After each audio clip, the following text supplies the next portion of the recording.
3, 2, 1. The year is 1990.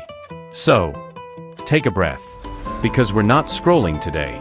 We're rewinding. Welcome back to Time Travel Flashbacks, where we step back to a time before notifications ruled our lives and waiting was just part of the deal. The year is 1990. No smartphones. No social media. No on-demand anything. Just real moments, real sounds, and memories that stuck because you had to be there to live them. So get comfortable. Here's the music. You'll remember once hear the songs. And this was the era New Kids on the Block, and Mariah Carey making her debut point 1990, and a new Whitney Houston song. I'm Your Baby Tonight.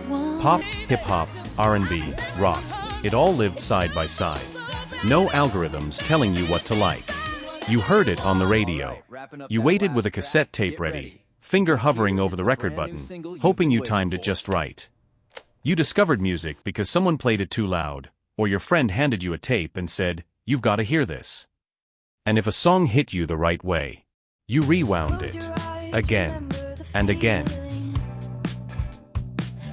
Snacking in 1990 didn't come with nutrition labels you actually read. You grabbed Kudos bars that was basically a candy bars pretending to be granola bars, loaded with M&M or Snickers bits and slipped into school lunches without a second thought. We all knew they weren't real health food, but if a Kudos bar showed up in your lunchbox, you felt like you won the day. Surge was the original Red Bull before energy drinks had a name.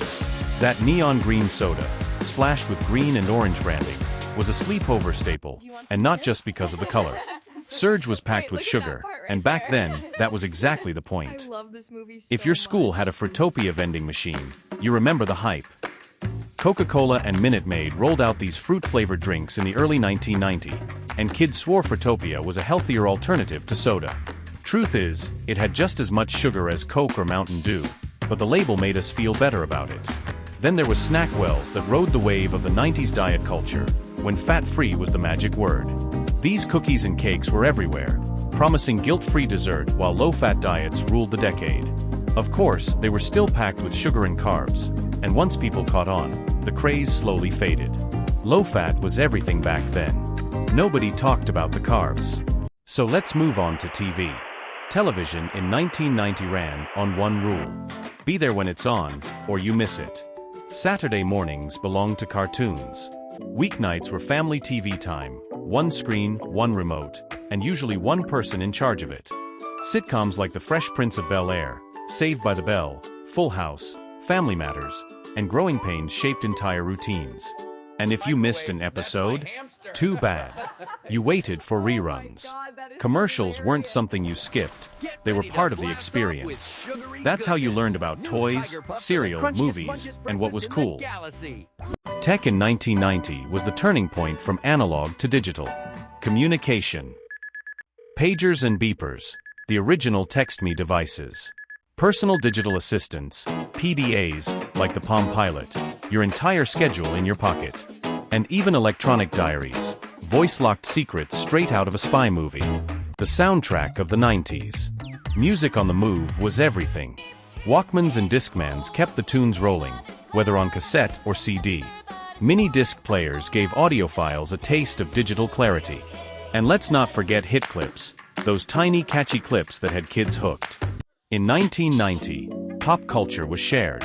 Everyone watched the same shows, listened to the same countdowns, talked about the same celebrities the next day at school or work. Movies were rented from video stores, real ones. You walked the aisles, read the backs of cases, and hoped your pick wasn't already checked out. Fashion was bold and unapologetic.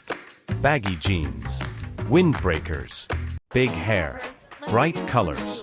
You didn't dress for the internet. So, what do you think You of this dressed jacket? for Is it real too life. loud? No way, And trends I didn't love it. It disappear looks totally overnight. rad with those They stuck jeans. You around should long get enough it. to become memories. 1990 wasn't perfect, but it was present. You waited.